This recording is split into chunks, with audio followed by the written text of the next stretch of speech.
नमस्कार दोस्तों, स्वागत है आपका इस वीडियो में। दोस्तों, सबसे बड़ी खबर निकल कर आ रही है कि हमारे भोजपुरी इंडस्ट्री के पावर स्टार पवन सिंह का आज जन्मदिन है। जी हाँ दोस्तों, देखा जाए तो चारों तरफ सिर्फ पवन सिंह के ही चर्चे हो रहे हैं। देखा जाए तो हर जगह सिर्फ सारे लोग पवन सिंह को विश कर रहे हैं।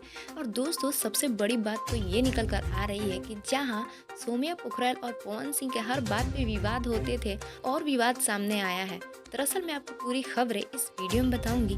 वीडियो को स्किप ना करते हुए लास्ट तक जरूर देखिएगा। और हाँ दोस्तों, अगर अभी तक आपने हमारे इस चैनल को सब्सक्राइब नहीं किया है तो तुरंत सब्सक्राइब कर लीजिए। तो दोस्तों, सबसे बड़ी विवाद तो ये है कि सौम्या पोखरल भी पवन सिंह को विश की है। हालांकि विश करे, सब लोग विश कर रहे हैं तो वो अच्छी बात है, लेकिन दोस्तों उसी तरफ पवन सिंह के जितने भी फैंस हैं सब भड़क उठे हैं सौम्या पोखरल पर। फैंस लोग का कहना है कि जब पवन सिंह को नहीं जानती तो पवन सिंह के गाने पर रील्स क्यों बना रही है और उनका बर्थडे विश क्यों की। जी हाँ दोस्तों, तो दोस्तों इसी पर बहुत सारे विवाद हो रहे हैं, लेकिन इस सब को पीछे छोड़ते हैं और आज हमारे पावर स्टार पवन सिंह का जन्मदिन है। जन्मदिन की बहुत सारी बधाई पवन सिंह को। और दोस्तों, क्या आप भी पवन सिंह के अच्छे फैंस हैं तो कमेंट में पवन सिंह को जन्मदिन की बहुत सारी बधाई दीजिएगा।